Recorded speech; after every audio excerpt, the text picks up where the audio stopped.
Greek মহাকাব্যের যে একিলিস ছিলেন তার বানান স্পেলিংটা এরকম না, প্রথম কথা হলো এটা। ইভেন জর্জ বার্নার্ড শ, যার থেকে বার্নার্ডটা নিয়েছি, ওনারও বার্নার্ড বানানটা কিন্তু এরকম না, ঠিক আছে? তাহলে আমি ফেস আমি আমি হাইড করে দিচ্ছি। আমাকে যখন বলা হবে তখন আমি হচ্ছে ক্লাস কন্টিনিউ করবো, ওকে? ওকে। আমরা আম, আজকের যে আলোচনার টপিক সেটা হলো ফ্রি হ্যান্ড রাইটিং। কারণ অনেকেই আসলে প্রশ্ন করে, ভাই আমি কিভাবে মনের মাধুরী মিশিয়ে লিখতে পারবো, ফ্রি হ্যান্ড রাইটিং করতে পারবো, মানে যা ইচ্ছা তাই লিখতে পারবো, মানে পরীক্ষা হলে কমন পড়ে নাই। আমি আহ, এই আনকমন টপিক নিয়েও লিখে আসতে পারবো। হ্যাঁ। তো বিষয়টা হলো যে আমরা অনেকেই আহ, এটাকে আসলে দুর্বলতা থেকেই পারি না। দুর্বলতা আছে, স্পিকিং এ যেমন দুর্বলতা আছে অনেকের, অনেক বেশি লিখতে পারে কিন্তু সে স্পিকিং করতে পারে না। আবার দেখা গেছে অনেকে স্পিকিং অনেক বেশি করতে পারে, অনেক ফ্লুয়েন্ট, কিন্তু সে লিখতে গিয়ে সে মানে দুই লাইনে লিখতে পারে না। তো দুইটাই আসলে প্র্যাকটিসের উপর নির্ভর করে। হ্যাঁ, প্র্যাকটিসের উপর নির্ভর করে। তো আমরা আজকে আমাদের যে অতিথি, তার কাছ থেকে জানার চেষ্টা করব কিছু এক্সক্লুসিভ মানে টেকনিক, যে টেকনিক গুলো সে আজকে বলবে। এবং তাকে আমরা একটা মানে ফুল সেশন দিব, মানে ডে লং সেশন দিব, যাতে করে আমাদের সাথে যারা যুক্ত আছে বা আমাদের যারা আছে এটা যেন তাদের জন্য উপকার বয়ে আনে। মানে একটা মানুষের পরামর্শ বা একটা মানুষের দিক নির্দেশনা, এটা যে কত উপকারী আসলে এটা বলে বোঝানো যাবে না। অনেক মানুষের জীবন পরিবর্তন করে দেয়। হ্যাঁ, জীবন পরিবর্তন করে দেয় কারণ একটা বই পড়ে কিংবা আহ, একজন মানুষের কথা শুনে। হ্যাঁ, দেখবেন যে এমন একজন মানুষের সাথে আপনি চলেন, হ্যাঁ, দেখবেন সে আপনাকে খারাপের দিকে নিয়ে যাবে। আবার এমন একজন মানুষের সাথে আপনি চলেন, সে আপনাকে ভালোর দিকে নিয়ে যাবে, মানে পরশ পাথরের মতো। হ্যাঁ। তো আমরা আজকে এই সেই আহ, সুমন সেন দাদার কাছ থেকে জানার চেষ্টা করবো ফ্রি হ্যান্ড রাইটিং এর সেই গোপন রহস্য, বলে না যে আপনার রূপের রহস্য কি। তো আমরা চেষ্টা করবো আজকে যে আহ, মানে ফ্রি হ্যান্ড রাইটিং এর আহ, যেই টেকনিক, ওই টেকনিক গুলো আজকে সংক্ষেপে আমাদেরকে বলবে।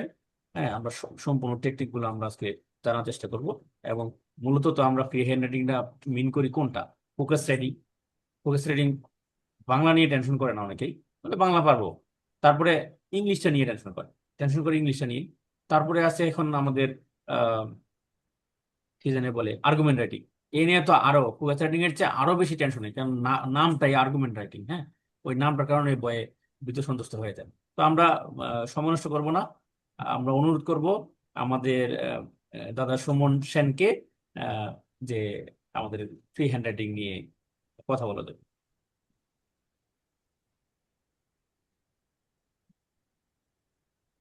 দাদা, শুনতে পাচ্ছেন আমাকে?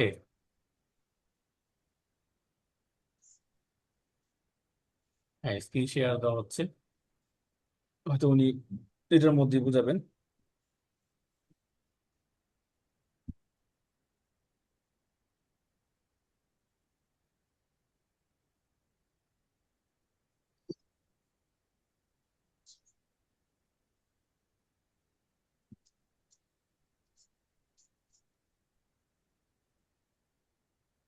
স্ক্রিন শেয়ার হোক, এর মধ্যে আমি কিছু কথা যেহেতু বলতেছি, বলতে বলতে থাকি। সেটা হলো, প্রথম দুর্বলতা হলো আমাদের নিজেদের মানসিক দুর্বলতা।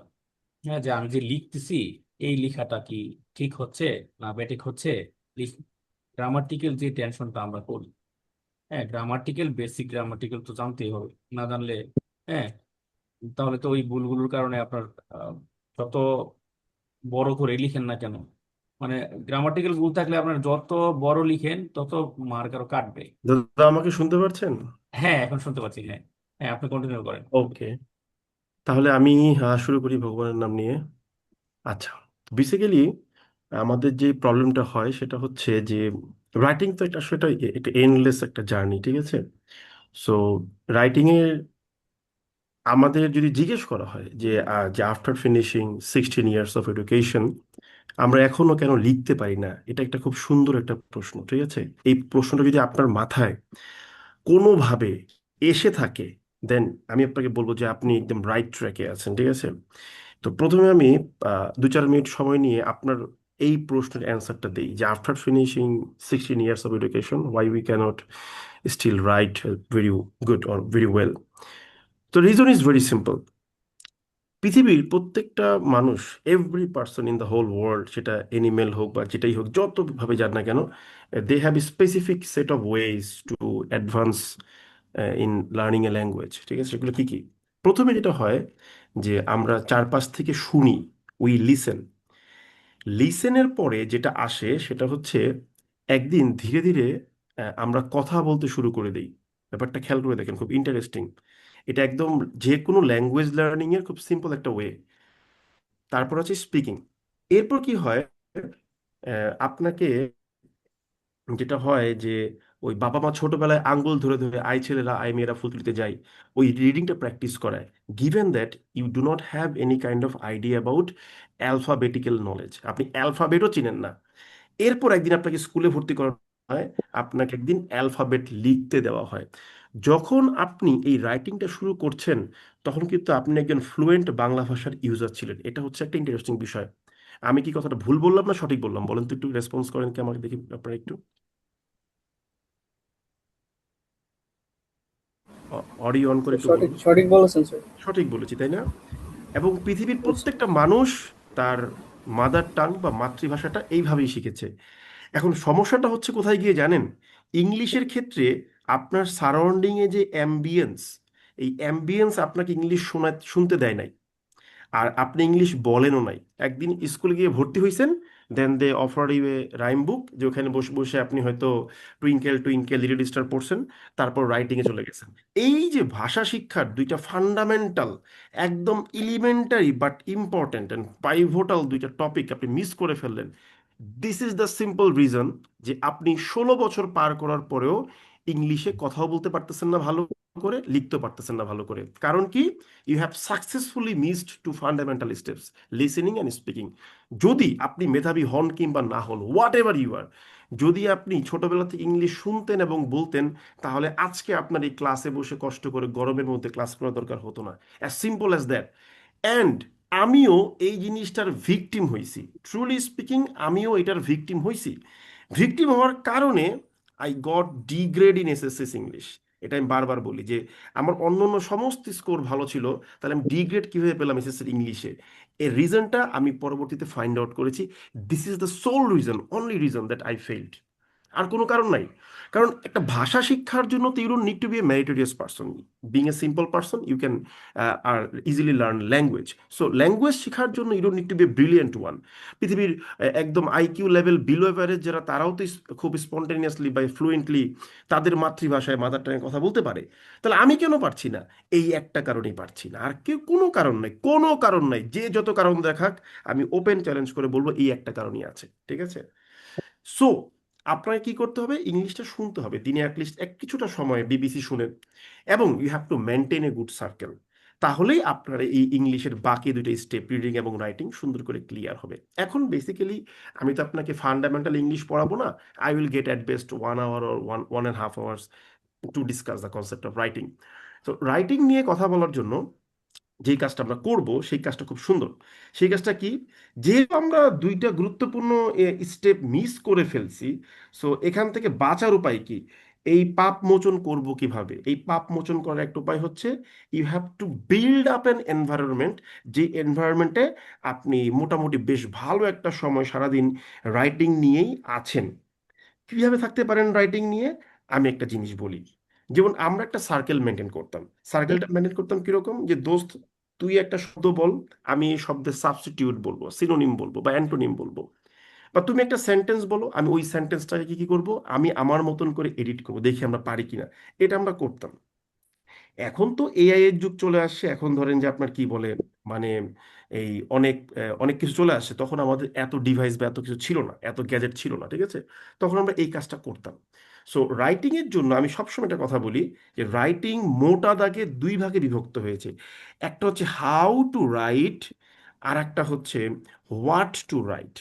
এই বিষয়টা আপনাকে কিন্তু বুঝতে হবে, how to right and what to right. ঠিক আছে? ওকে। যেমন মার্কেটে বেশ কয়েকজন ছোট ভাই বড় ভাই পড়াচ্ছেন, ঠিক আছে। এম, এই হোয়াট টু রাইটে কিন্তু তারা খুব ভালো ইনফরমেশন আপনাকে অফার করতেছেন। এবং আপনি যদি রেগুলারলি পত্রিকা পড়েন, দেখবেন যে এই হোয়াট টু রাইটের অনেক ইনফরমেশন পেয়ে যাবেন।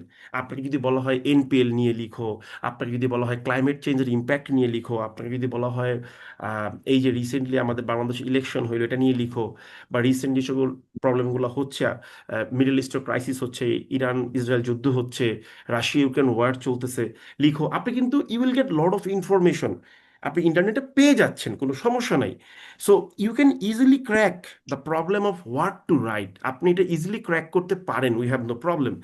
But the problem is where, problem is that how to write. Here is another the other problem, যে আমি লিখবো কিভাবে, হাউ টু রাইট। এই জায়গাতে গিয়ে কিন্তু আমাদের একটা প্রবলেম সব সময় থেকে যায়, যে আমি আসলে কি লিখবো, সরি কিভাবে লিখবো। এই কিভাবে লিখবোটাতে গিয়েই মূলত আমরা আজকে কথাটা বলবো, ঠিক আছে।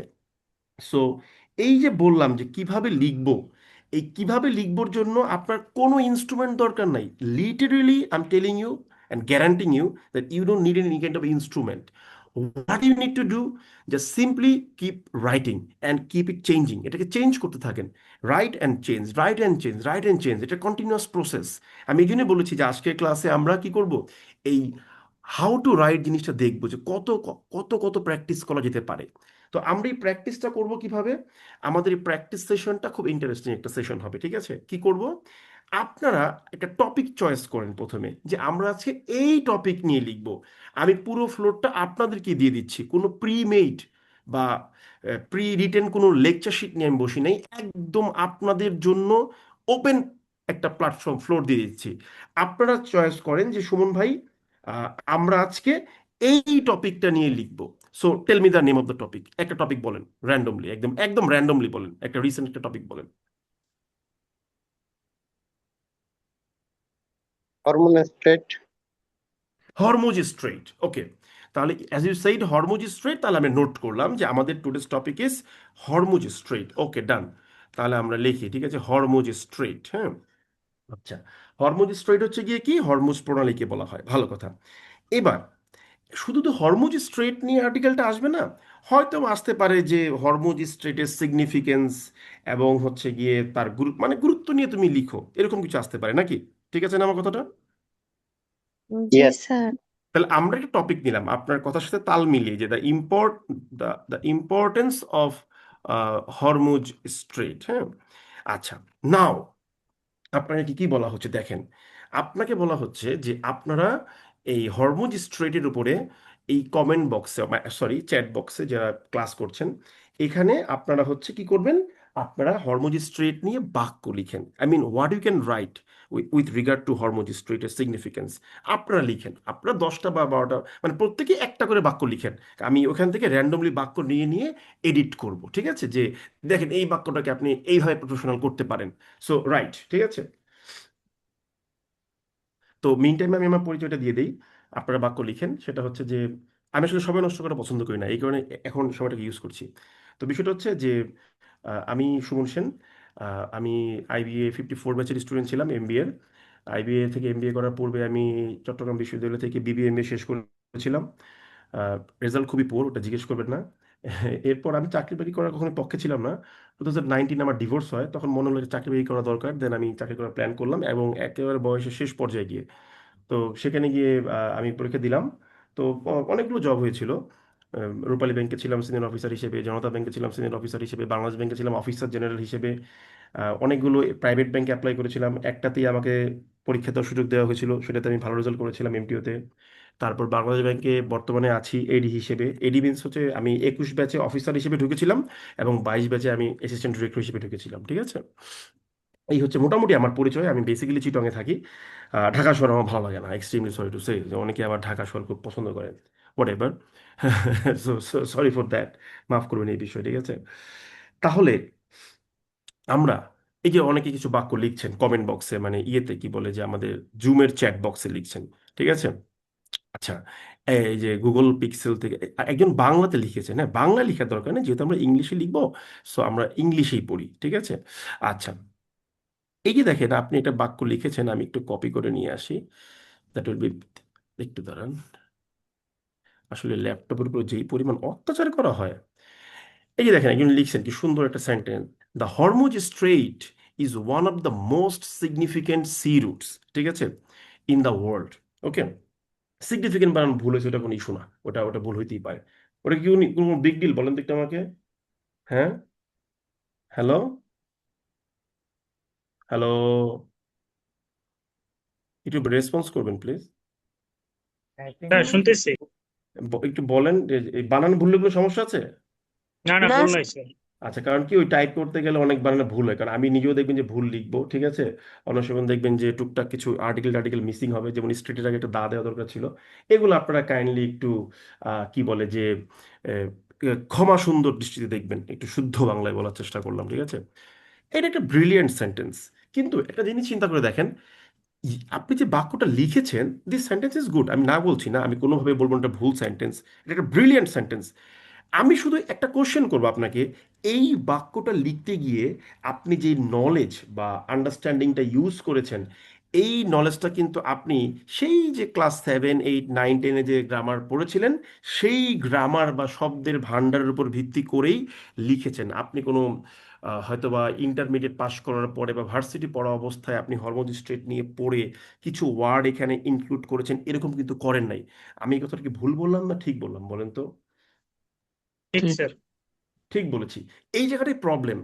আপনি ক্লাস 9, 10-এ যেই গেঞ্জিটা পরতেন, you are not wearing the same গেঞ্জি রাইট নাও, আপনি একই গেঞ্জি পরতেছেন না। অ্যাকর্ডিংলি ক্লাস 9 বা 10-এ আপনি যেই বাক্যের সেন্টেন্স স্ট্রাকচার ইউজ করে আসতেছেন, তাহলে এখন আর ইউজ করেন না, এখন একটু অ্যাডভান্স হতে হবে, বা in terms of word and sentence pattern. তো আপনি একটা সুন্দর বাক্য লিখেছেন, আমি বলবো যে আসেন আমরা এই সুন্দর বাক্যটাকে কি বলে একটু চেঞ্জ করার চিন্তা করি, আর কি লিখতে পারি। আমি মনে করেন লিখলাম, আপনার মতো করে লিখছি, ঠিক আছে, the strait of Hormuz, sorry, আমি টাইপ করে করে লিখে অভ্যস্ত, ঠিক আছে, আমি আসলে লেকচার শিট নিয়ে আমার ভালো লাগে না। কারণ আমি পড়তেছি মানে কি, আমি যদি অফলাইনে ক্লাস দিতাম তাহলে আমি কি করতাম, হয়তো কলম দিয়ে হোয়াইট বোর্ড মার্কারে লিখতাম, হোয়াইট বোর্ডে লিখতাম মার্কার দিয়ে। So I am doing the same, তাই না?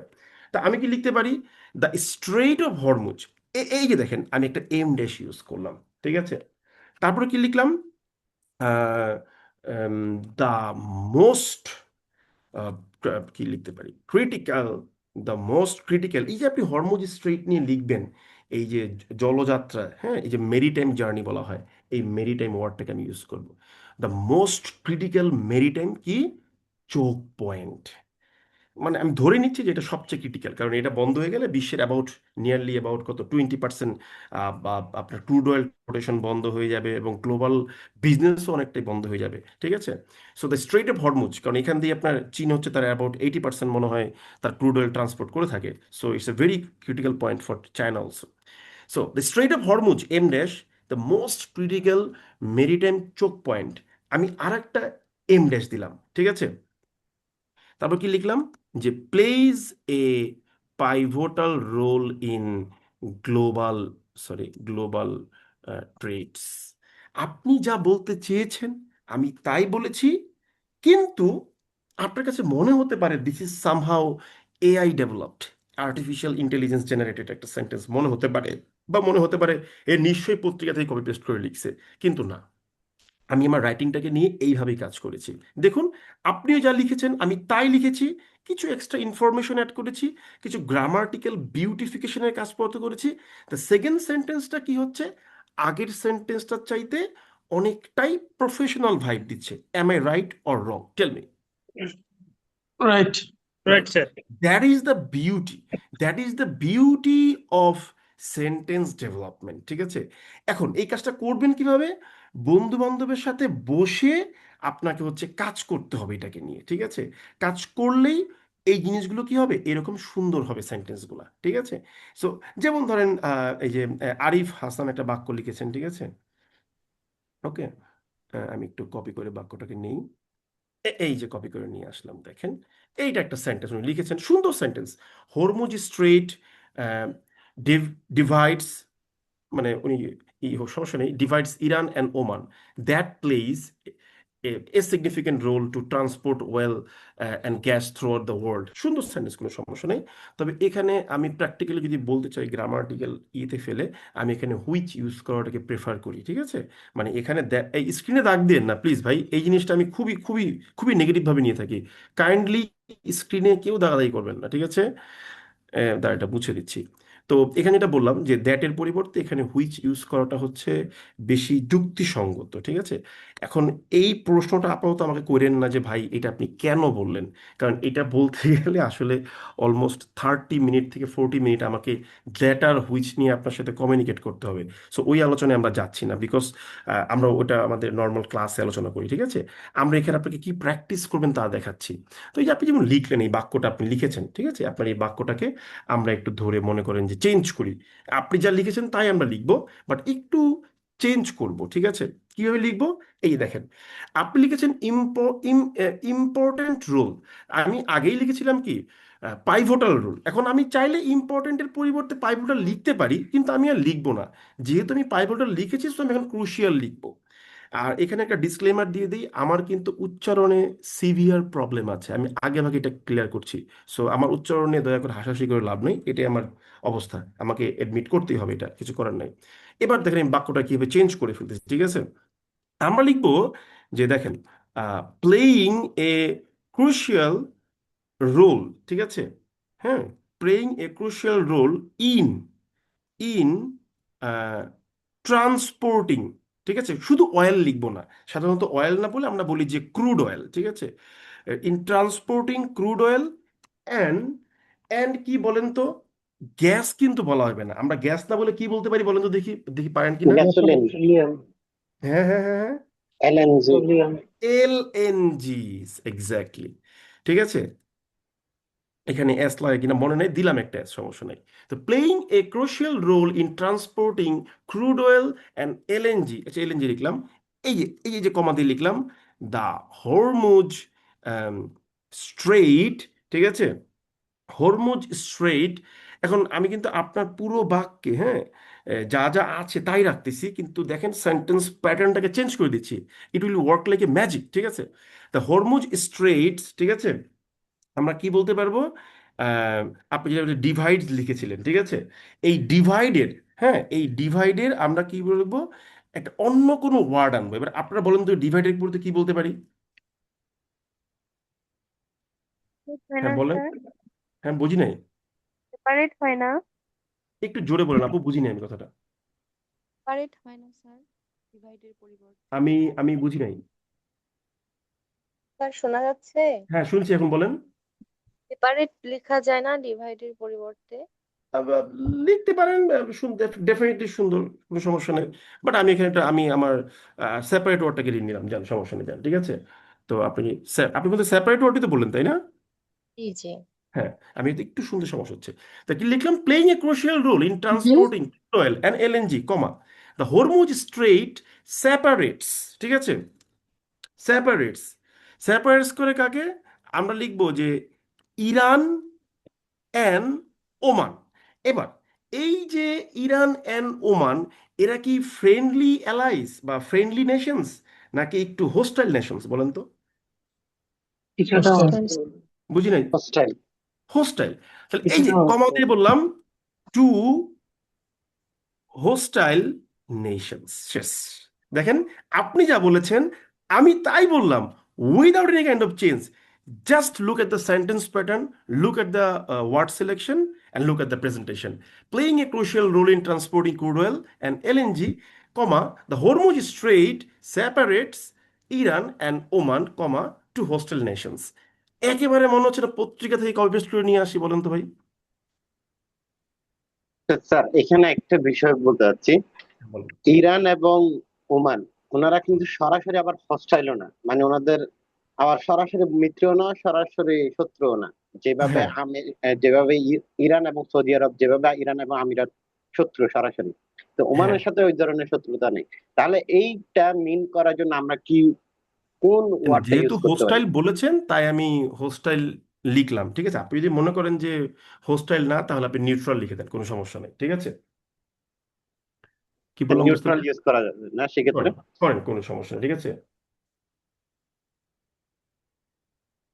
হ্যালো, আমার কথা বুঝতে পেরেছেন কি বললাম? জি স্যার। আচ্ছা। জি আর স্যার। আপনি যদি মনে করেন যে না, আপনি খুব প্রফেশনাল কিছু লিখতে চাচ্ছেন, যে আমি যদি লিখতে চাই এরকম যে তারা কি রকম, যে তাদের সাথে কোনো যেগুলো মারামারি নাই, ধরে নিচ্ছি একজন হোস্টেল বলার কারণে আমি লিখেছি। আপনি যদি মনে করেন যে না, এরা হোস্টেল লিখবো না, আমি ওদেরকে বন্ধু ভাবাপন্ন লিখবো, ঠিক আছে, তাহলে আমি কি লিখতে পারি? আমি মনে করি এইভাবে লিখতে পারি।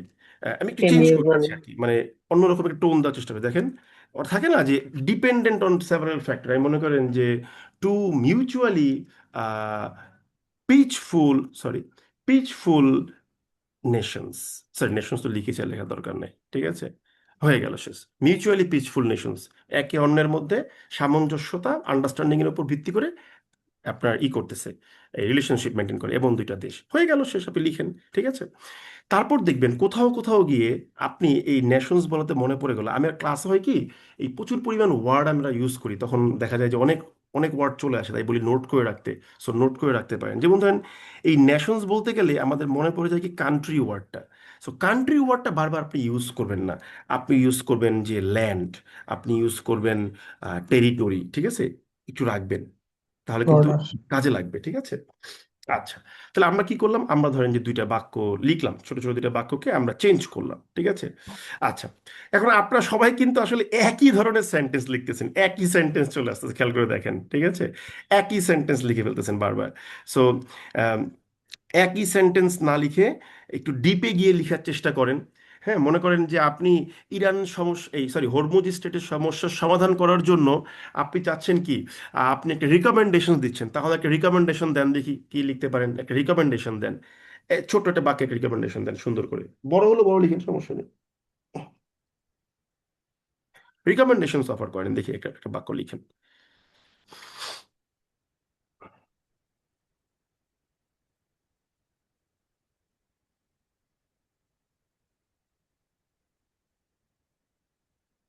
একজন কি বলেছেন যে এলআই, আচ্ছা এলআই তো ইউজ করা যায়, হ্যাঁ ডেফিনেটলি ইউজ করা যাবে না কেন ভাই, আপনি এলআই ইউজ করবেন, ঠিক আছে। তা অনেক কিছু ইউজ করতে পারেন, আপনাকে আমি একটু একটু লিখে দিই, যেহেতু এলআই ওয়ার্ডটা আসছে, হ্যাঁ এলআই, এলআই এবার কি লিখতে পারি, আমরা আমরা লিখতে পারি স্ট্র্যাটেজিক, স্ট্র্যাটেজিক কি পার্টনার্স হতে পারে, তাই না? দেখবেন প্রায় টাইমই বলে যে আমরা কিন্তু স্ট্র্যাটেজিক পার্টনার্স, এবং in geopolitics and in diplomacy strategic partners ওয়ার্ডটা কিন্তু আপনার খুব মানে খুব কাজে লাগে, ঠিক আছে। আপনি এটাও বলতে পারেন যে টু মিউচুয়ালি পিচফুল অ্যাসোসিয়েটস, এটাও বলতে পারেন, কোনো সমস্যা নেই, বলতে পারেন, ঠিক আছে, অনেক কিছু বলতে পারেন, হ্যাঁ। তারপর চলে আপনি কি লিখতে পারেন, আর কি লিখবেন বলেন, কি লিখবেন বলেন, কোলাবোরেটর লিখতে পারেন, ঠিক আছে, যদিও এটা মানে কি বলে যে খুব একটা, লিখতে পারেন, সমস্যা নেই, আমি আমি মনে করি খারাপ কিছু না, ঠিক আছে, লিখতে পারেন, ওকে, নট ব্যাড। আচ্ছা, আমরা একটা রিকমেন্ডেশন অলরেডি পেয়েছি, সো আমরা এই রিকমেন্ডেশনটাকে নিয়ে নিচ্ছি। ওনার নামটা আমি বুঝতেছি না কি লিখছেন, আহ, শরী শরিকা, সারিকা, হোয়াট এভার, সমস্যা নেই, আমি নিচ্ছি। এই যে একটা রিকমেন্ডেশন একজন ভাইয়া বা আপু দিয়ে দিয়েছেন, ঠিক আছে, দেখেন এই রিকমেন্ডেশনটাকে আমি পড়ি, আমরা আসেন, হ্যাঁ। দেখেন কি লিখছেন, the strait of Hormuz should be kept secure and open through international cooperation because it is vital, it is a vital global energy route, and any disruption there can seriously affect এই কি বলে world world oil supply, trade stability and economic conditions. আচ্ছা, তাহলে আমরা কি লিখতে পারি, আসেন দেখি।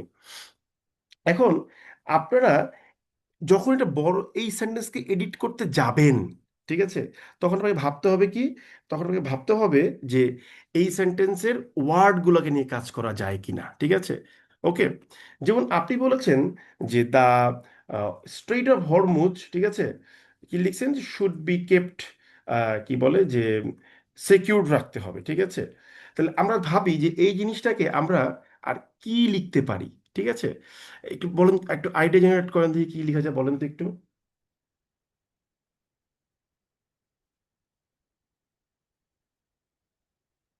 আচ্ছা, আইডিয়া জেনারেটর বাদ দেন, আমি লিখে ফেলি, তো সময় নষ্ট করার কি দরকার, লিখতে যেহেতু বসছি, তাই না, নাচতে যেহেতু আসছি, নাচতেই হবে, বসে থেকে লাভ নেই, লিখে ফেলি।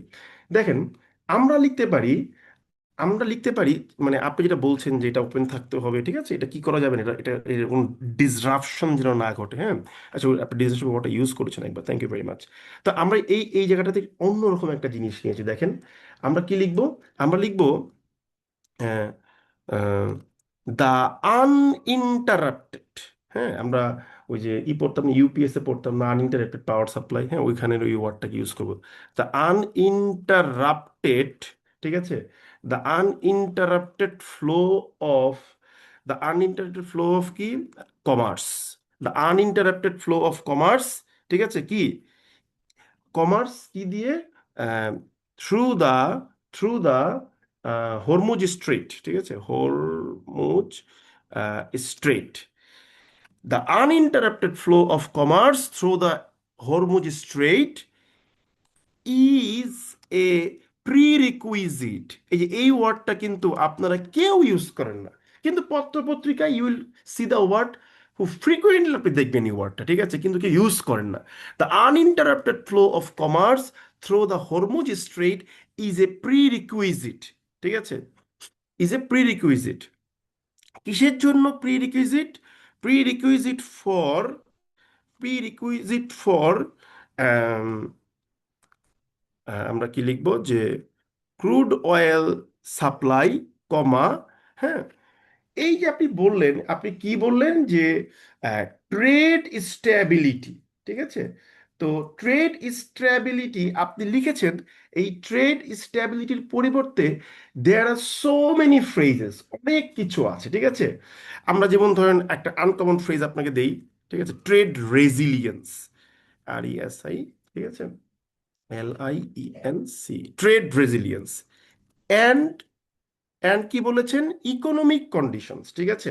তো ইকোনমিক কন্ডিশন, এই যে একটা ওয়ার্ড আপনি লিখলেন বা ফ্রেজ আপনি লিখলেন, ঠিক আছে, ইকোনমিক কন্ডিশনস আপনি লিখলেন, তো ইকোনমিক কন্ডিশন এই ওয়ার্ডটাকে দেখেন, আমি কিন্তু আপনার সাথে কথা বলতে বলতে থেমে যাচ্ছি, কারণ থেমে আমি কি করতেছি, আমি নিজেও কিন্তু ভাবতেছি, আমাকে না ভাবলেও তো হবে না, আমি কি মুখস্থ করে বুঝতে পারবো, আমাকে ভাবতে হবে না, বলুন তো একটু আপনারা শুনি। হ্যালো, রেসপন্স করেন, আমি শুনতে জি পাচ্ছি না জি আপনার। স্যার, জি এটা স্যার, ভাবতে হবে। অবশ্যই ভাবতে আমাকেও হবে। ভাবতে হয়, তাই না? কারণ আমাকেও কারণ ভাবতে তো এটা হবে, আপনি তো না একটা ভাবলে তো আমি একটা পারবো না। সেন্টেন্সকে একবারে আপনার মতো করে করে লিখতেছেন, অন্য ভাবে হ্যাঁ, লিখতেছেন, আমাকেও অবশ্যই ভাবতে ভাবে। হয়, এবং আমি পরীক্ষা হলে ভেবে ভেবে লিখি, ঠিক আছে। তার কি লিখলাম যে ক্রুড অয়েল, তারপর ট্রেড রেজিলিয়েন্স, তারপর ইকোনমিক কন্ডিশন না লিখে আমি কি লিখবো, যে কি লিখতে পারি, আম, উম, উম, উম, উম, উম, উম, উম, আম, আচ্ছা, আপনি যদি কন্ডিশন লিখেছেন আমি অন্য একটা কিছু লিখে দিই, ঠিক আছে, ইকোনমিক কনসিস্টেন্সি, হয়ে গেল, কোনো সমস্যা নেই। দেখেন, তাহলে উপরেও যা আছে নিচেও তা আছে, ঠিক আছে। তো কিন্তু এই ওয়ার্ডগুলোর, এখানকার ওয়ার্ডগুলোর চয়েসগুলো দেখুন, চয়েসগুলো দেখলে আপনার জন্য ভালো লাগবে, ঠিক আছে। That is the beauty of writing, ভাই। এই যেমন এখানে দেখেন, এই যে অ্যান্ড এর আগে একটা কমা না দেওয়ার কারণে এই অ্যান্ডটা লাল কালি দেখাচ্ছিল গ্রামার, ঠিক আছে, গ্রামার বলতেছে যে না ভাই, তুমি এখানে একটা কমা দাও, আমি পরে কমাটা দিলাম, হ্যাঁ। এই কমাটা কি, এটাও কিন্তু একটা আন্ডারস্ট্যান্ডিং এর বিষয়, শেখার বিষয়, এটা নিয়ে আমরা একসময় আলোচনা করবো কোনো দেখা হলে, ঠিক আছে। ওকে, সো দেখেন আমি দুই তিনটা বাক্য জাস্ট আপনাকে দেখাইলাম যে মানে এই কাজটা বাসায় বসে বসে করবেন। এখন একটা কথা বলি, নট নেসেসারিলি যে আপনাকে আমার মতন হুবহু লিখতে হবে তা না। আমি আপনাকে গ্যারান্টি দিচ্ছি, আপনি যদি আমার এই প্র্যাকটিসের 40%, অর্ধেকেরও কম ব্যবহার করতে পারেন পরীক্ষার হলে, আপনার ফোকাস রাইটিং এর ঝামেলা শেষ। 40% না ভাই, 30% ইউজ করেন, হয়ে যাবে, 30% ইউজ করেন, যান মানে 1/3 ইউজ করেন, তাতেও হয়ে যাবে। শুধুমাত্র মনে রাখবেন, কখনোই যেন লিখতে গিয়ে আপনার মনে না হয় আমি সেই ক্লাস 7-এর গ্রামারের মধ্যে আটকে আছি, আমি এখান থেকে বেরোতে পারছি না। আপনার যখন লিখে মনে হবে যে না, I have achieved some improvement of my status কো, দেখবেন যে আপনি ফোকাস রেটিংয়ে এক্সপেক্টেড মার্কের চাইতেও ভালো মার্ক পাচ্ছেন, ঠিক আছে। সো এটা হচ্ছে গিয়ে আমার একটা অ্যাডভাইস আপনাদেরকে। অ্যাডভাইসটা খুবই সিম্পল। সেটা কি? সেটা হচ্ছে যে প্রচুর পরিমাণ আপনাকে কি করতে হবে, সেন্টেন্স লিখে লিখে তা এডিট করতে হবে। এবং এই স্টেজটাতে আমি বলবো you literally don't need any kind of teacher. আপনার কোনো টিচার দরকার নাই। আমি এই জিনিসটা পড়াই, আমি তারপরেও বলি যে আপনার কোনো টিচার দরকার নাই। আপনি একটা সিম্পল সেন্টেন্স লিখেন, সিম্পল সেন্টেন্স লিখে জাস্ট এআই কে দিয়ে বলেন যে ভাই change it, refurbish this whole sentence, বা rewrite the sentence meant by while you are maintaining the professional tone of writing, ঠিক আছে? ও আপনাকে অনেক সুন্দর সুন্দর প্যাটার্ন দেখাবে।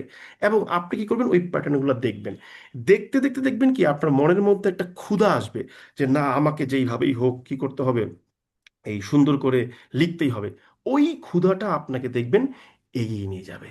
তাহলে আমার এই সাজেশনটা কি ভালো লেগেছে? পরীক্ষার হলে প্রয়োগ করার আগে প্র্যাকটিস করবেন ঘরে বসে। জি স্যার। আচ্ছা, তাহলে এই যে 5-6 তারিখে পরীক্ষা হওয়ার একটা গুঞ্জন শুনতে পাচ্ছি, এই গুঞ্জনটাতে আমাদের টার্গেট হবে হচ্ছে এই কাজটা করা, আমাদের যেন কোনোভাবেই এটা ভুল না হয়। তাহলে আমাকে গ্যারান্টি দিচ্ছেন তো প্র্যাকটিস করবেন নাকি? ইনশাল্লাহ প্র্যাকটিস ওকে। করবো অবশ্যই। ইনশাল্লাহ বলার পর ভুলে গেলে হবে না, আসলে প্র্যাকটিস করতে হবে। প্র্যাকটিস করলে পারবেন, না পারার কোনো কারণ নাই।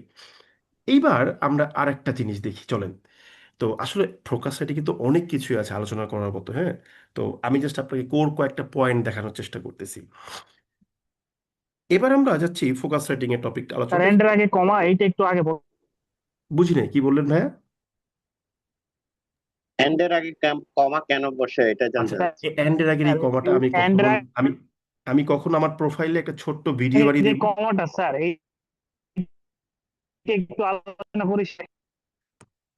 আচ্ছা আমি বলি, এই এন্ড এর আগে যে কমার যে ইস্যুটা, ঠিক আছে, এই জিনিসটা আমি একটা ছোট্ট ভিডিও বানায়া আমার প্রোফাইলে দিয়ে দিব। আপনি জাস্ট ওইখান থেকে একটু দেখে নিন, তাইলেই হবে। বুঝতে পারছেন কি বললাম? ঠিক আছে। এই ওই আলোচনাটা এখন আমরা ঠিক না যাই, আছে। যেহেতু আমরা রাইটিং এর কিছু বিষয় নিয়ে কথাবার্তা বলবো, ঠিক আছে? আচ্ছা, তাহলে আমরা মোটামুটি এটা বুঝতে পারলাম, হ্যাঁ। আচ্ছা গেল। এবার আমরা আসি আর্গুমেন্ট রাইটিং, ঠিক আছে?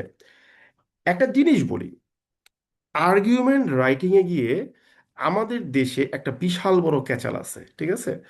কিরকম ক্যাচাল আছে আমি একটু বলি। ইভেন আমি 2015 সাল থেকে আইবিএতে চান্স পাওয়ার পর থেকে রাইটিং পড়াচ্ছি।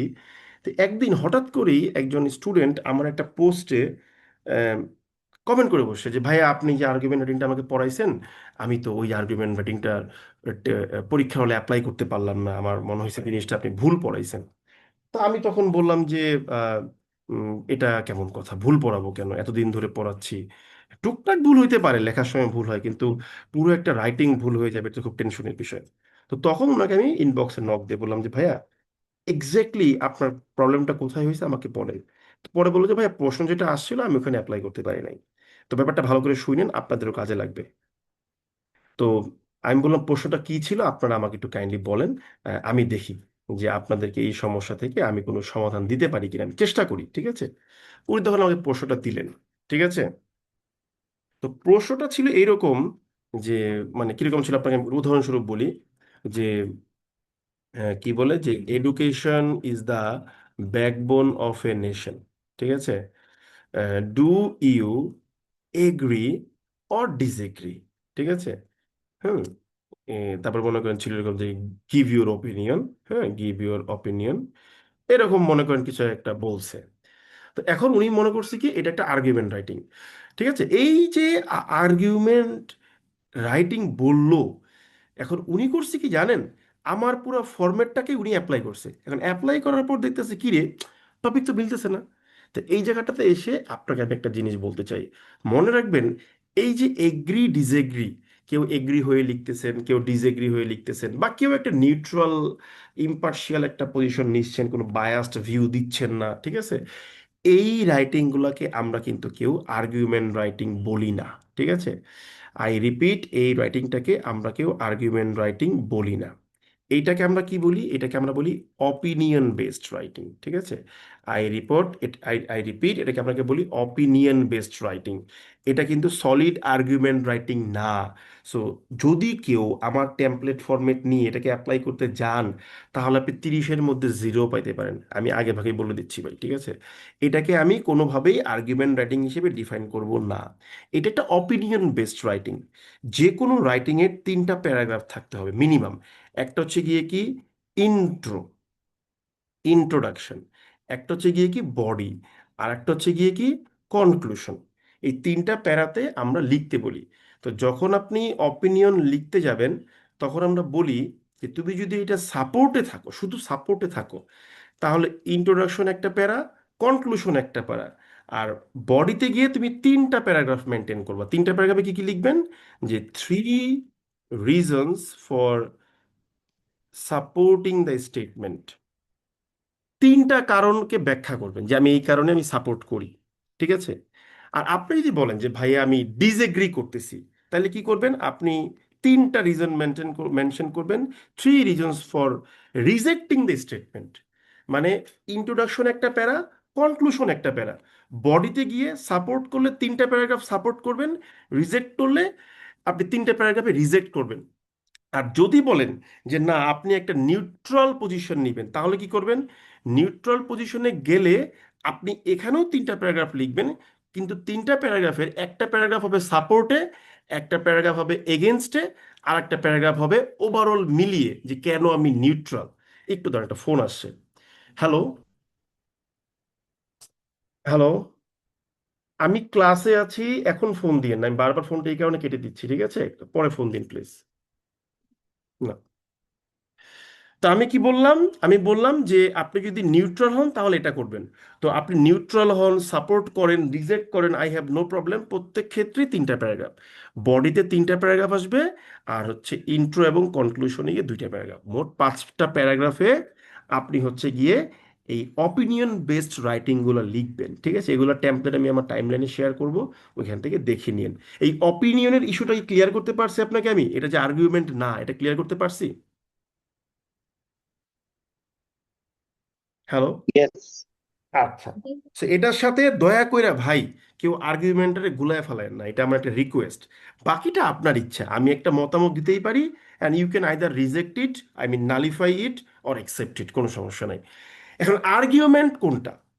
আর্গুমেন্ট জিনিসটা হচ্ছে একটা ভিন্ন জিনিস। ঠিক আছে? এটা জিম্যাট বা জিআরইতে আসে হচ্ছে অ্যানালিটিক্যাল রাইটিং সেকশন হিসেবে। ঠিক আছে? অ্যানালিটিক্যাল রাইটিং অ্যানালাইসিস, AWA, এরকম একটা নাম আছে। সো এই আর্গুমেন্ট রাইটিং এর কোশ্চেনগুলো কিন্তু একটু ভিন্ন হবে। কিরকম হবে? একটা সাকসেসফুল আর্গুমেন্টে একটা গিভেন ফ্যাক্ট দেওয়া থাকবে, একটা সাকসেসফুল আর্গুমেন্টে একটা গিভেন ফ্যাক্ট দেওয়া থাকে, এর সাথে একটা অ্যাজাম্পশন থাকবে। এই অ্যাজাম্পশনটা কিন্তু প্রশ্নে উল্লেখ করা থাকবে না, এই অ্যাজাম্পশনটা পরীক্ষার হলে প্রশ্ন পড়ে বুঝতে হবে যে অ্যাজাম্পশনটা কি, এবং এই দুটো জিনিসকে মিক্স করে একটা কনক্লুশন দেওয়া থাকবে, এইটা আবার দেওয়া থাকবে। সো একটা সাকসেসফুল আর্গুমেন্ট কোশ্চেনে গিভেন ফ্যাক্ট দেওয়া থাকবে, কনক্লুশন দেওয়া থাকবে, আর অ্যাজাম্পশনটা আপনাকে প্রশ্ন পড়ে বুঝতে হবে যে এখানে অ্যাজাম্পশনটা কি। এটা আমরা পরে আলোচনা করবো কোনো এক সময়। এইটা হলো একটা আর্গুমেন্ট টাইপের প্রশ্নের স্টাইল। উদাহরণস্বরূপ আমি একটা প্রশ্ন বানাচ্ছি, এই প্রশ্নটা আমাদের 2021 সালে যখন আমরা অ্যাসিস্ট্যান্ট ডিরেক্টরের পরীক্ষা দেই, ওই পরীক্ষাতে কিন্তু এসেছিল। ঠিক আছে? ওই রকম টাইপের একটাই আমরা লিখি। ওই প্রশ্নটা হুবহু তো আর মনে নাই ভাই, আমি নিজে নিজেই মনে করেন লিখতেছি। কিরকম করে লিখি দেখেন, আমি মনে করেন বললাম যে গ্লোবাল ওয়ার্মিং, হ্যাঁ, global warming has has reached A level, reached A level where only large corporations can do, sorry, sorry, can can contribute to uh, to control this issue. Global warming has reached a level where only large corporation can contribute to control this issue. এরকম একটা ছিল যে আপনার কি বলে যে এই কি বলে আপনার এই যে বৈশ্বিক তাপমাত্রা বৃদ্ধি আসলে এত বেশি বেড়ে গেছে যে এখন আসলে উম, এই কি বলে যে বড় বড় কোম্পানিগুলো যদি আসলে কাজ না করে তাহলে আসলে লাভ নাই, এরকম একটা কথা বলছিল। তারপর কি বলছে যে দেয়ার ফোর, সুতরাং, সুতরাং individual efforts have insignificant um, So individual efforts um, will result in insignificant impacts. হ্যাঁ, যে ইন্ডিভিজুয়াল, মানে আমরা যে ব্যক্তি পর্যায়ে যে প্রচেষ্টা করতেছি গ্লোবাল ওয়ার্মিংটাকে কন্টেইন করার জন্য বা কন্ট্রোল করার জন্য, এটা তেমন কোনো ইম্প্যাক্ট নাই। ঠিক আছে, এইবার এবার কি বলবো, এই দেখেন, ডিসকাস দ্য ইস্যু। ঠিক আছে,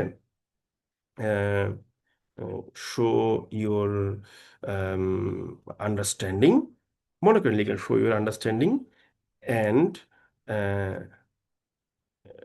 রেশিওনালস, যে তুমি তোমার যৌক্তিকতাগুলোকে করো। ঠিক আছে, তারপর মনে করেন লিখলেন যে ডু ইউ এগ্রি, তুমি কি একমত পোষণ করতেছো।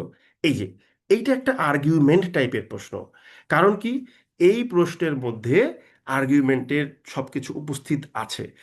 তো প্রথমেই আমরা কি করব, এই ডিসকাস দ্য ইস্যুটাকে বাদ দিয়ে দিই, এটা আমাদের কোনো ইস্যুস না, আমাদের মূল রাইটিংটা হচ্ছে এখানে। এই যে দেখেন এখানে কি হয়েছে, এটা এখন পড়লে বুঝতে পারবেন খুব সহজে। প্রথমে বলতেছে যে গ্লোবাল ওয়ার্মিং এমন একটা লেভেলে চলে গেছে যেখানে বড় বড় কোম্পানিগুলাই শুধু অবদান রাখতে পারে এই ইস্যুটাকে কন্ট্রোল করার ক্ষেত্রে। এইটা কি বলেন তো, কনক্লুশন না গিভেন ফ্যাক্ট? বুদ্ধি করে বলেন দেখি এবার। ফ্যাক্ট। এই যে গিভেন একটা ফ্যাক্ট। এই যে দেয়ারফোর দিয়ে যেটা বললাম যে অতএব ব্যক্তিগত পর্যায়ে তেমন কোনো উদ্যোগ আসলে খুব একটা কাজে লাগবে না, এটা তাহলে কি বলেন তো বুদ্ধি করে? এটা এজাম্পশন, এটা কনক্লুশন। আমরা নিজে থেকে বলি। আমি কিন্তু বলেই দিয়েছি অ্যাজাম্পশন দেওয়া থাকবে না, দেওয়া থাকবে ও গিভেন ফ্যাক্ট, কনক্লুশন। কনক্লুশন এটা কি তাহলে বলেন? এটা কনক্লুশন। এইটা কিন্তু একটা ও, কনক্লুশন। ঠিক আছে, এখানে এইটা হচ্ছে সরাসরি অনেক ডিসিশন দিয়ে দিচ্ছে যে ইন্ডিভিজুয়াল ইফিল ডিসিশন মানেই তো এফোর্ট উইল কনক্লুশন, রেজাল্ট। তাই না? ডিসিশন মানেই তো কি বলেন, কনক্লুশন। কনক্লুশন। আর তাহলে কনক্লুশন। অ্যাজাম্পশন অর্থ কি? অ্যাজাম্পশনটা হচ্ছে যেটা আমাদের মস্তিষ্কে প্লে করবে, এটা নিয়ে আমি কথা বলবো, আচ্ছা। হালকা একটু টাচ দিয়ে যাব। ঠিক আছে, তো হুম। এটা হচ্ছে গিয়ে আর্গুমেন্টের প্রশ্ন, যেখানে একটা গিভেন ফ্যাক্ট প্রেজেন্ট থাকবে আর যেখানে হচ্ছে একটা কনক্লুশন প্রেজেন্ট থাকবে। এবার দেখেন এই প্রশ্নটার সাথে আমাদের উপরের প্রশ্নটার পার্থক্যটা কি। উপরের প্রশ্নে যে সিম্পল একটা স্টেটমেন্ট দেওয়া আছে, একটা অপিনিয়ন দেওয়া আছে, তুমি এগ্রি করো নাকি ডিসএগ্রি করো। সো মনে রাখবেন, উপরের প্রশ্নের অ্যান্সারের প্যাটার্ন আর নিচের প্রশ্নের অ্যান্সারের প্যাটার্ন কোনো দিন এক হবে না। আমার কথাটা বুঝতে পারছেন? জি স্যার। স্যার আচ্ছা, আমাদের তাহলে যে আসে এগ্রি ডিসএগ্রি দিয়ে, তার মানে হ্যাঁ, আমাদের পরীক্ষায় ওপিনিয়ন বেসডটাই আসে। ওটা বেসিক্যালি অপিনিয়ন, এক্স্যাক্টলি এক্স্যাক্টলি, ওটা বেসিক্যালি অপিনিয়ন। কিন্তু পোলাপাইন করছে কি জানেন, আমি পড়াইছি আর্গুমেন্ট, ওই আর্গুমেন্টের কপি মারতে গেছে। ওটা তো আর্গুমেন্ট না রে বাবা, আর্গুমেন্টে গিভেন ফ্যাক্ট থাকবে, কনক্লুশন থাকবে। এবং সচরাচর আর্গুমেন্ট, সলিড আর্গুমেন্ট প্রশ্ন বাংলাদেশে খুব কম হয়, খুবই কম হয়। এই এখন যেমন হয়তো আসা শুরু করবে, বিকজ সিলেবাস একদম সরাসরি বলেই দিয়েছে যে আর্গুমেন্টেটিভ রাইটিং থাকবে। আমার স্যার পয়েন্ট অফ এখানে ভিউটা, স্যার সরি স্যার, এখানে কি স্যার মানে আর্গুমেন্টটা বলতে এরকমটাই বোঝাচ্ছে যে কোশ্চেনে কিন্তু তারা একটা পক্ষ নিয়ে অলরেডি কথা বলবে, এখন সেটার বিপরীতে যে আমাকে কথা বলতে হবে, সেটাই কি আর্গুমেন্ট বোঝাচ্ছে? এত কিছু ভাবার দরকার নাই, প্রশ্নে একটা গিভেন ফ্যাক্ট দেওয়া হবে, একটা কনক্লুশন দেওয়া হবে। আমি মনে করেন বললাম, দেখ ভাই আকাশটা কেমন মেঘলা হয়ে আছে, আচ্ছা তার মানে আজকে বিকেলবেলা মনে হয় বৃষ্টি হইব। এই যে গিভেন ফ্যাক্ট কি, আকাশটা মেঘলা, কনক্লুশনটা তাইলে কি, তার মানে মনে হয় আজকে বৃষ্টি হইব। শেষ, গিভেন ফ্যাক্ট কনক্লুশন পেয়ে গেছি, আর কিচ্ছু ভাবতে হবে না। মাথা হইলো ছোট, এত কিছু ভাবার সময় আছে নাকি লাইফে? বল, বুঝতে পারছেন বিষয়টা? Sir Okay, thank you very much. So right now we can differentiate between two things. What is opinion-based writing and what is argumentative writing. এই জায়গাটায় ভুল করবেন না। এবার আরেকটা জিনিস বলি, দেখেন এই আর্গুমেন্ট রাইটিং নিয়ে লিখতে গেলে আমাদের দেশের ছেলে মেয়েরা একটা বিশাল বড় ক্যাচাল পাকায়। ক্যাচালটা কোথায় আপনাকে আমি বলি। মনে রাখবেন, ফোকাস রাইটিং, ডেসক্রিপটিভ রাইটিং, তারপর হচ্ছে আপনার এই যে কি বলে অপিনিয়ন বেসড রাইটিং, এই রাইটিং সেই রাইটিং, আমি রাইটিং তুমি রাইটিং, এই যত প্রকার রাইটিং আছে, সেখানে আপনি যত কিছুই করেন না কেন, আর্গুমেন্ট রাইটিংয়ে কিন্তু এই সবের কোনো জায়গা নাই। আর্গুমেন্ট রাইটিং মানে কি, বিতর্ক করতে বসছেন, বিতর্ক করার সময় কথাবার্তা হবে মার মার কাট কাট। আর্গুমেন্ট রাইটিংয়ের টেমপ্লেট ফিক্সড, আর্গুমেন্ট রাইটিংয়ের কি বলে ওয়ার্ড চয়েসগুলো পর্যন্ত ফিক্স। যেমন ধরেন, আমি এই আর্গুমেন্ট রাইটিংয়ে কিছু ওয়ার্ড আপনাকে দেখাই, খেয়াল করে দেখেন এই ওয়ার্ডগুলো আপনার রাইটিংয়ে ইউজ করা হয়েছে কিনা, আমি লিখার পর বলবেন। ঠিক আছে, যেমন ধরেন কনক্লুশন, যেমন ধরেন ইনফারেন্স, যেমন ধরেন স্টেটমেন্ট, যেমন ধরেন যেমন ধরেন ব্ল্যাঙ্ক, সরি ভুল টাইপ করছি, ব্ল্যাঙ্কেট অ্যাজারশনস, যেমন ধরেন ডবল এজড সর্ড, ঠিক আছে, যেমন ধরেন সাবস্টেনশিয়েট, যেমন ধরেন আম, যেমন ধরেন আমরা কি বলবো, যেমন ধরেন open for open for debate, যেমন ধরেন ফ্যালাসিয়াস, যেমন ধরেন অ্যাজাম্পশন, যেমন ধরেন রেডিলি, যেমন ধরেন এই দাঁড়ান দাঁড়ান, আমার তো কি শেষ, চার্জ শেষ হয়ে যাচ্ছে বলো, বুলশিট, একটু দাঁড়ান দাঁড়ান দাঁড়ান দাঁড়ান, হ্যাঁ, একটু দাঁড়ান, হ্যাঁ ঠিক আছে, শেষ, সমস্যা নেই আর। তাহলে এই যে ওয়ার্ডগুলো লিখলাম, conclusion, inference, statement, blanket assertions, double edge sword, substantiate, open for debate, fallacious, assumption, ঠিক আছে, রেডিলি, ঠিক আছে, তারপর ধরেন যে ইফিকেইসি, ঠিক আছে, তারপরে ইফিকেশিয়াস, তারপরে ধরেন রবাস্ট, তারপরে মনে করেন যে উম, কি বলে, কি যেন বলে অনেক ওয়ার্ডই তো আছে, আসলে ইনস্ট্যান্ট লিখতেছি তো মনে পড়তেছে না, ঠিক আছে, ক্লেইম। এই যে দেখেন, আপনি যে আর্গুমেন্ট রাইটিং এর প্রশ্নগুলো দেখেন, ফ্রিকুয়েন্টলি ইউ মিট দেম, এই ওয়ার্ডগুলো কি আদতে চয়েস করা হয়েছে আমাদের কোনদিন লেখার মধ্যে আসছে এই ওয়ার্ডগুলো? আসে কিছু কিছু আছে, কিছু কিছু আসে, যেমন সব কিন্তু কনক্লুশন, আসে না, হ্যাঁ, কিছু কিছু আসছে জি। কিছু কিছু আসে। এই যে এই জায়গাটাতে গিয়ে না আমাদের হচ্ছে গিয়ে রাইটিং এ বারবার বলি না যে লিখে মার্ক পাই না, এটা হচ্ছে কি একটা মেজর জায়গা, ঠিক আছে। কারণ কি, আমি যখন ফোকাস রাইটিং পড়তে যাব, তখন আমি এক্সপেক্ট মানে খাতা কাটবো ফোকাস রাইটিং এর, তখন আমি এক্সপেক্ট করব কি যে আপনারা ওই টোনে লিখবেন। অ্যাকর্ডিংলি যখন আমি আর্গুমেন্ট রাইটিং এর দিকে যাব, তখন আমি এক্সপেক্ট করব যে আপনারা আর্গুমেন্টের মতো করে লিখবেন। সো আর্গুমেন্ট রাইটিং এর প্যাটার্নটা একেবারেই ডিফারেন্ট হয়ে যায়, ঠিক আছে। এবার এই যে একটা ওয়ার্ড আমি নিয়ে আসছিলাম, অ্যাজাম্পশন, আমি বলেছিলাম যে অ্যাজাম্পশন নিয়ে আমরা একটু কথা বলবো, ঠিক আছে। তো আমরা তাহলে আসেন একটু অ্যাজাম্পশন জিনিসটা কি একটু ছোট্ট করে একটা আইডিয়া দেওয়ার চেষ্টা করি, ঠিক আছে। ধরেন আপনি সকালবেলা উঠে দেখতেছেন যে আপনার বাসার সামনের রাস্তাটা ভেজা, আপনি এটা হচ্ছে গিয়ে কি গিভেন ফ্যাক্ট, ঠিক আছে, আপনার বাসার সামনে রাস্তাটা হচ্ছে গিয়ে কি ভেজা, আপনি এটা দেখলেন, এটাকে আমি কি বললাম বলেন, Given fact. এটা হচ্ছে গিয়ে গিভেন ফ্যাক্ট। আচ্ছা, এখন এটা দেখে আপনি বললেন, আপনি কি বললেন, বৃষ্টি হয়েছে। আপনি মনে করেন বললেন যে আহ, মানে সকালবেলা ঘুম থেকে উঠে দেখলেন যে আপনার মনে করেন যে রাস্তাটা ভেজা, আপনি এখান থেকে বললেন যে গতকাল রাত্রে অবশ্যই বৃষ্টি হয়েছে, কনক্লুশনে পৌঁছাইলেন, তাই না? জি স্যার। এখন এই যে কনক্লুশনে পৌঁছাইলেন, আর একজন বলল আরে না, গতকাল রাত্রে এখান দিয়ে এই ওয়াসার গাড়ি গেছে, তো ওয়াসার গাড়ির ভোরবেলা গেছে তো মানে পাইপ ফাটা ছিল, তার মানে ওইখান থেকে পানি পড়ে রাস্তাটা ভিজে গেছে।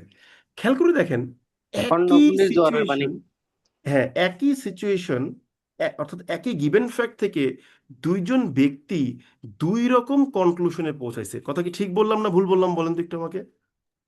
ঠিক। ঠিক বললাম। এখন প্রশ্ন হলো, আপনাকে যদি আমি একই আম খাওয়াই, কেউ কি একজন মিষ্টি আর একজন টক বলবে? বলবে না।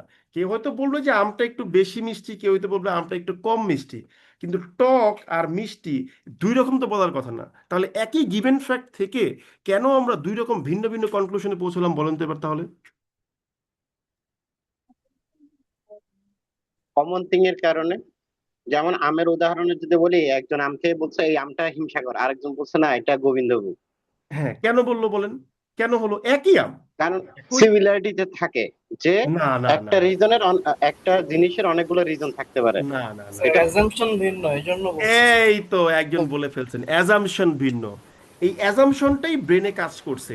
আপনার লাইফের আপব্রিঙ্গিং বা গ্রো আপ হওয়ার ক্ষেত্রে আপনি যা যা দেখেছেন, যা যা এক্সপিরিয়েন্স করেছেন, আর আমি যা যা এক্সপিরিয়েন্স করেছি, তা কিন্তু এক না।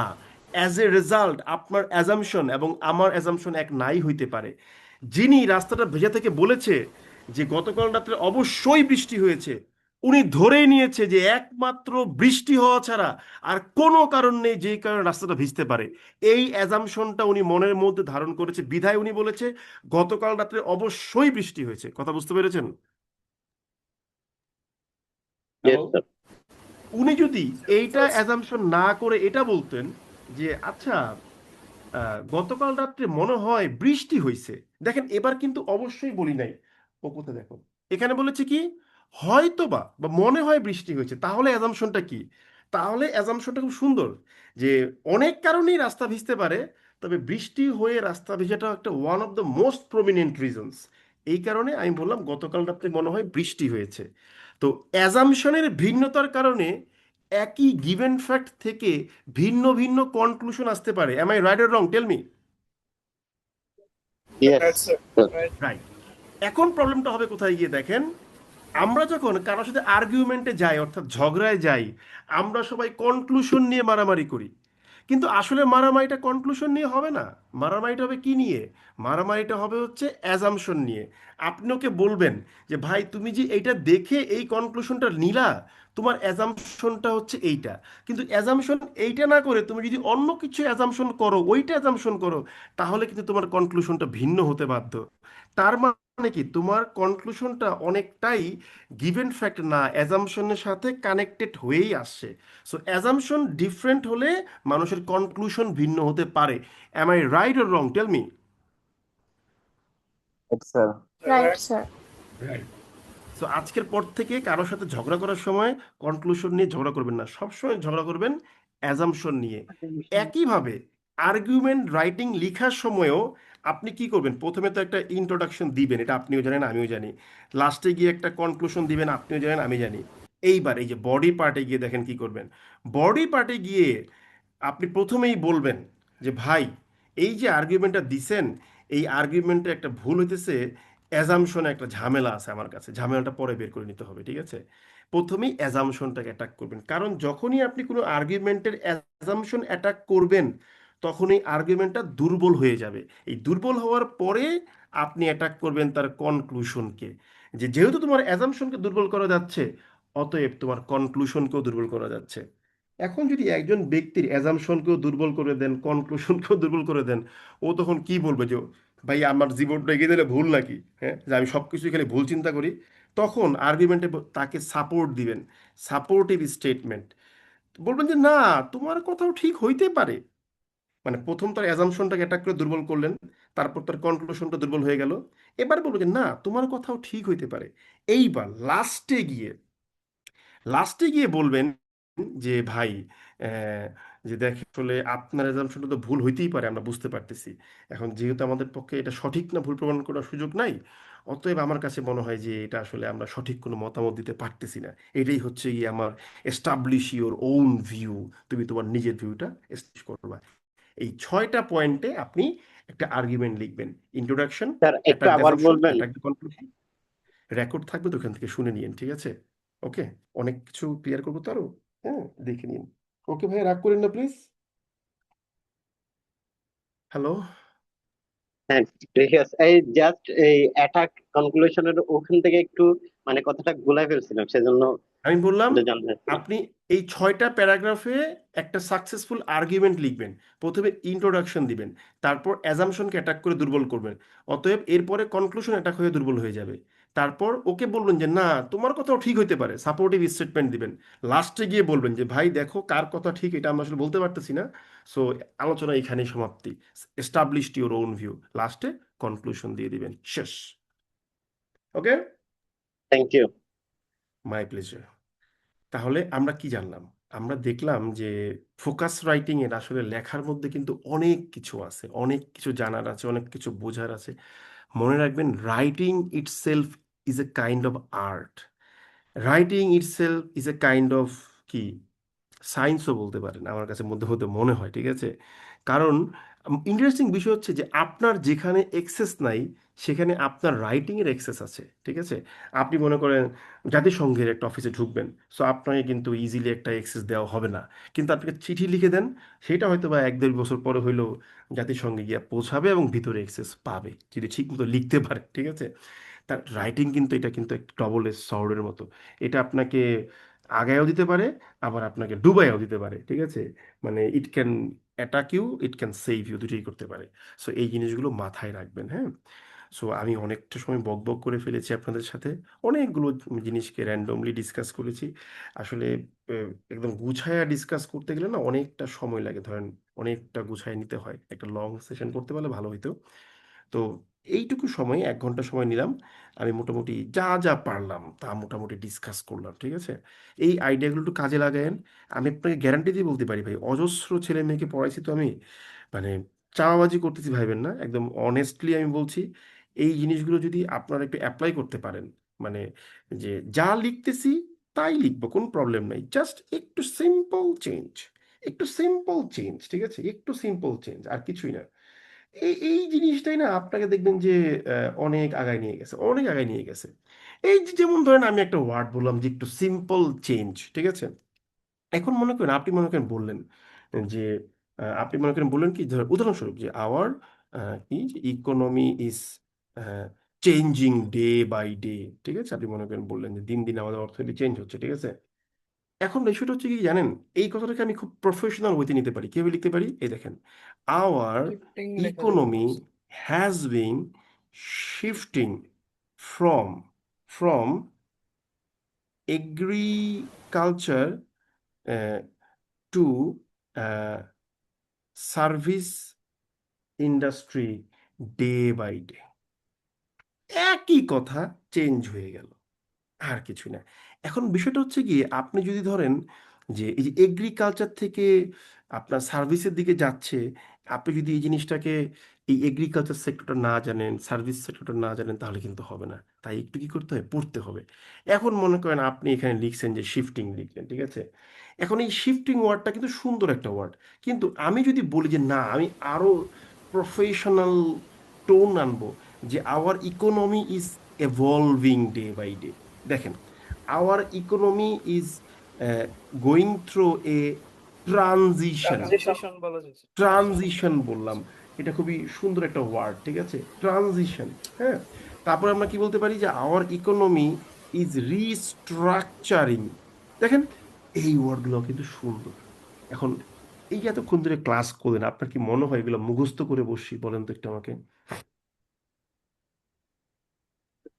না স্যার, পসিবল না। ন্যাচারালি। এটা একদম, এটা একেবারেই ইমপ্রম্পটু। এটা আপনি কি বলতে পারেন, ইমপ্রম্পটু। আমার উচ্চারণে ভুল আছে, কিন্তু ওয়ার্ড ঠিক আছে। ইমপ্রম্পটু মানে কি, একদম তাৎক্ষণিক, উইদাউট এনি প্রিপারেশন। আর আমি যদি বলি না, এটা ইমপ্রম্পটু না, এটা হচ্ছে এক্সটেম্পোরানিয়াস। বলুন তো এক্সটেম্পোরানিয়াস মানে কি? স্বতঃস্ফূর্ত।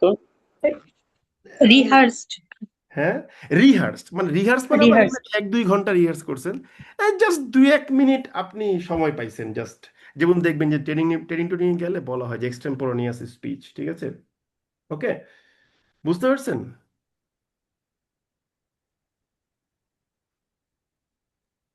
হ্যালো? বুঝতে পারছি। আচ্ছা, তাহলে আমরা মোটামুটি অনেকগুলো জিনিস আলোচনা করলাম, ঠিক আছে? সো এইভাবেই আগায় যান, হ্যাঁ, আর কিছুই লাগবে না। মানে এই যে গল্প করতেছেন, এই যে গল্প করতেছেন, এই গল্পের মধ্যেই পড়াশোনা, ঠিক আছে? গল্পের মধ্যেই পড়াশোনা। এই যে আমি একটা ওয়ার্ড বললাম যে গল্পের মধ্যেই পড়াশোনা, তাহলে এই গল্পের, এই গল্প স্টোরি, এই স্টোরি ওয়ার্ডটা আর কি কি হইতে পারে, আমরা একটু ভাবি, ঠিক আছে? আমরা যেমন বলতে পারি কি, আমরা বলতে পারি যে ন্যারেটিভ, যদিও ন্যারেটিভ মানে পুরোপুরি গল্প না, ঠিক আছে? ন্যারেটিভ টেল মানে পুরোপুরি গল্প না, ঠিক না? তারপর ন্যারেটিভ ইউজ করা যেতে পারে আমাদের আলোচনার ক্ষেত্রে। তারপর আমরা কি বলতে পারি, বলেন তো দেখি? ফিকশন, টেল বলতে পারি টেল বলতে পারি, গুড। আর কি বলতে পারি বলেন তো? ফিকশন, ফিকশন বলতে পারি, ঠিক আছে? তারপরে বলেন তো আর কি বলতে পারি? ন্যারেটিভ। ন্যারেটিভ তো লিখলাম, আপনারা অনেকেই পারতেছেন না, সেটা হচ্ছে গিয়ে কি, অ্যালেগরি, ঠিক আছে? অ্যালেগরি, অ্যালেগরি মানে কি বলেন তো? রূপকথা এরকম রূপকথা টাইপের কিছু বোঝানো, ঠিক আছে? অ্যালগরি শব্দের অর্থ হলো রূপক। রূপক গল্প বা এই ধরনের কিছুর ক্ষেত্রে ইউজ করা হয়। তো এই যে বিষয়গুলা, মানে আপনি হচ্ছে গিয়ে, মানে কি বলে যে, এইভাবে অভ্যস্ততা ক্রিয়েট করবেন, মানে পড়তে পড়তে যাই পড়তেছেন তাই আপনি কি করতেন, হ্যাবিচুয়েটেড হয়ে যাচ্ছেন, ঠিক আছে? যেমন এই যে একটা ওয়ার্ড বললাম যে হ্যাবিচুয়েটেড, এটা একটা ইংলিশ হচ্ছে ইনিউড। ইনিউড মানেও কিন্তু হ্যাবিচুয়েটেড, ঠিক আছে? And এগুলো একেবারেই ইমপ্রম্পটু। দেখবেন যে আমি যদি 1 ঘন্টা পর আমাকে সেম ক্লাস নিতে দেওয়া হয়, সেম সেন্টেন্স লিখতেছি না, সেম ওয়ার্ড লিখতেছি না, একেবারে ডাইভার্স, একেবারে ডিসপ্যারেট কোনো কিছু বলতেছি। সো আমি আপনাকে একটা কথা বলতে চাই, you have to create some love, create some passion toward your study. আপনি এই জিনিসটা ডেভেলপ করেন, আপনার কিচ্ছু করতে হবে না, কিচ্ছু করতে হবে না, ঠিক আছে? আপনি এগুলো, এই সকল চাকরির পরীক্ষা ইজিলি ক্র্যাক করতে পারবেন। That's all from my side. So I am just finishing my presentation now. এবার আমি কাবিল স্যারকে অনুরোধ করব যে স্যার আপনি কিছু বলতে পারেন।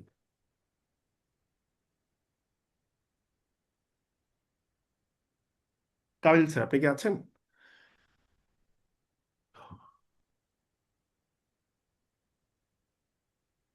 আমাদের হোস্ট কোথায়? কেমন লাগলো বলেন, আপনাদের ক্লাস করতে, শুনি আপনাদের মতামত শুনি। জি, অনেক এনজয় করছি। হ্যাঁ, বুঝিনি, কি বলেন, জোরে বলেন। স্যার অনেক আপনার এনজয় যে করছিল। আজকে বলেন। এখানে নতুন একটা বিষয় শিখলাম স্যার। বলেন। মানে এইখানে আপনি আর্গুমেন্টের জন্য যে ওয়েটা বলছেন, এটা শুধু আর্গুমেন্ট, এটা আমাদের ফোকাস রাইটিং আর্গুমেন্ট না, এটা আমাদের ডেইলি লাইফেও কিন্তু এটা অনেক অনেক বেশি অনেক প্রযোজ্য। ইফেক্টিভ। হ্যাঁ হ্যাঁ, ডেফিনেটলি ডেফিনেটলি ভাই, অনেক ইফেক্টিভ। কারণ আমরা আমরা নর্মালি আমাদের অফিস, যারা আমরা জব করি, জবের এখানেও কিন্তু এইটা কিন্তু আর্গুমেন্ট গুলো হয় নিজের ন্যারেটিভটা ইস্টাবলিশ করার জন্য। এইখানে হ্যাঁ অনেক বেশি এটা কাজে দেয় যে আমাদের মাথায় সবসময় থাকে যে আমি ওর কথা ডিপেন্ড করতে পারতেছি না। ঠিক হ্যাঁ কি কারণে করতে পারছি, আমি ডিপেন্ড করতে গেলে উল্টা আমি আরো মানে আমি আরো ওখানে যোগ হয়ে যাচ্ছি, এন্টারটেইনমেন্টের একটা অংশ হয়ে যাচ্ছে। হ্যাঁ সো হ্যাঁ হ্যাঁ আজকে আমি যদি আপনার এই পয়েন্টটা যদি অ্যাপ্লাই করতে পারি, হ্যাঁ সো এখানে আমার অথরিটি চলে আসবে এবং হ্যাঁ, সিচুয়েশনটা এক্স্যাক্টলি। আমার কন্ট্রোলে চলে আসবে। হ্যাঁ হ্যাঁ, এই আপনি খুব সুন্দর একটা পয়েন্ট ধরছেন। সাকসেসফুল আর্গুমেন্টের এটাই হচ্ছে এটা, আমি তোমাকে কখনো না বলবো না, কখনো ভুল বলবো না, you are right, but my point of view is that, what about your assumption? তুমি এখানে এটা অ্যাজামশন করছো বলে তোমার কনক্লুশন এটা। If you assume something different, then your conclusion will be different. তখন কিন্তু কেউ এটাকে নালিফাই করতে পারবে না, কেউ নালিফাই করতে পারবে না জিনিসটাকে, ঠিক আছে? এটা নালিফাই করতে পারবে না বলা উচিত না, পারবে, কিন্তু সেক্ষেত্রে তার অ্যাজামশন রাইট প্রমাণ করার জন্য তাকে উঠে পড়ে লাগতে হবে যে ভাই আমার অ্যাজামশন রাইট। তার মানে কি, আপনি তার এখন বিশাল ঝামেলায় ফেলে দিছেন, ঠিক আছে? জি স্যার। স্যার আমার একটা এরকম বড় ভাই ছিল, উনি আমাকে বলতো যে আপনার এই জিনিসটা আপনি এভাবে করতে পারেন, আমারটা নিতে হবে না, আপনি এটা করেন। কিন্তু উনি এমন ভাবে বিষয়টা বলতো, আলটিমেটলি আমি আমারটা বাদ দিয়ে উনারটা নিতাম। তো আমি চিন্তা করতাম যে আসলে এটা কিভাবে কিভাবে উনি আমাকে ম্যানিপুলেট করতেছে, এখানে কনভিন্স করতেছে। তো আজকে ওইটা জানলাম যে উনি আপনার এই থিওরিটা উনি করে যে আমি যেটা চিন্তা করতেছি আমার চিন্তাকেই উনি কনফিউজে নিয়ে যাচ্ছে, যে আমাকে উনি হ্যাঁ ভুল প্রমাণ করে দিচ্ছে। হ্যাঁ হ্যাঁ। আমার ডিসিশনকে উনি রেসপেক্ট করতেছে, বাট হুম আমার চিন্তাকে উনি দুর্বল করে দিচ্ছে। হুম হুম হুম। থ্যাংক ইউ স্যার এটার জন্য। ওকে ভাইয়া, থ্যাংক ইউ। কাবিল ভাই, আপনি কি আছেন? আচ্ছা, অনেকেই লাইভ থেকে ক্লাস দেখছেন, ঠিক আছে? আমি হচ্ছে গিয়ে, আমি চ্যাট বক্সে আমার নামটা, দাদা আমি ক্লাস শেষ করেছি। ওকে ওকে। তা আমি চ্যাট বক্সে হচ্ছে আমার নামটা দিয়ে দিই, আপনারা আমাকে পাবেন এই আইডিতে খুঁজলে, হ্যাঁ?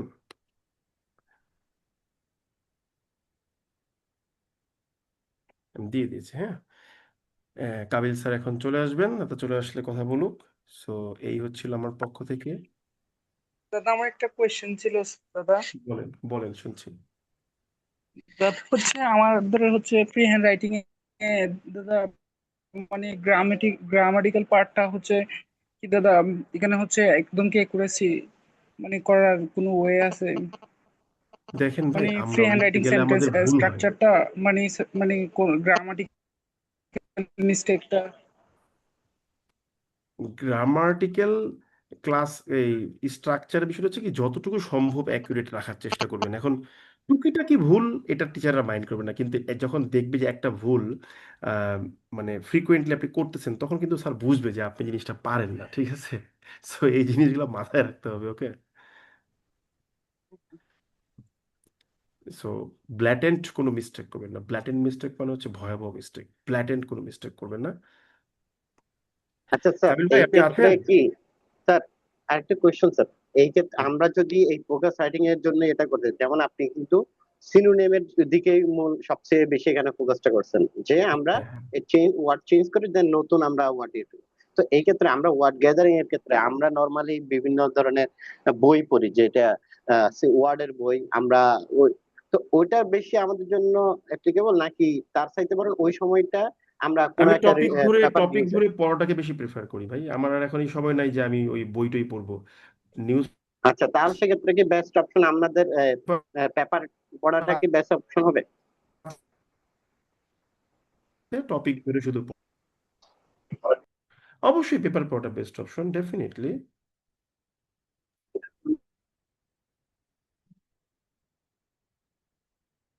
আর কাবিল ভাই কি আসছেন? বুঝতে পারতেছি না আমি। একটু দাঁড়ান, কথা জিজ্ঞেস করে ক্লাস শেষ করছি। দাদা, আমি কি ক্লাস শেষ করে দিব? আচ্ছা, আমি তাহলে শেষ করে দিচ্ছি। আচ্ছা আচ্ছা আচ্ছা, থ্যাংক ইউ, থ্যাংক ইউ। ওকে ওকে ওকে। আচ্ছা, আমি তাহলে ক্লাসটা শেষ করে দিচ্ছি। সবাই ভালো থাকবেন, সবাইকে আদাব, নমস্কার। Thank you very much. আপনারা ধৈর্য ধরে শুনছেন আমার এই বকবকানি। ঠিক আছে, আমি ভালো লাগলো যে আচ্ছা, ওকে, থ্যাংক ইউ ভেরি মাচ।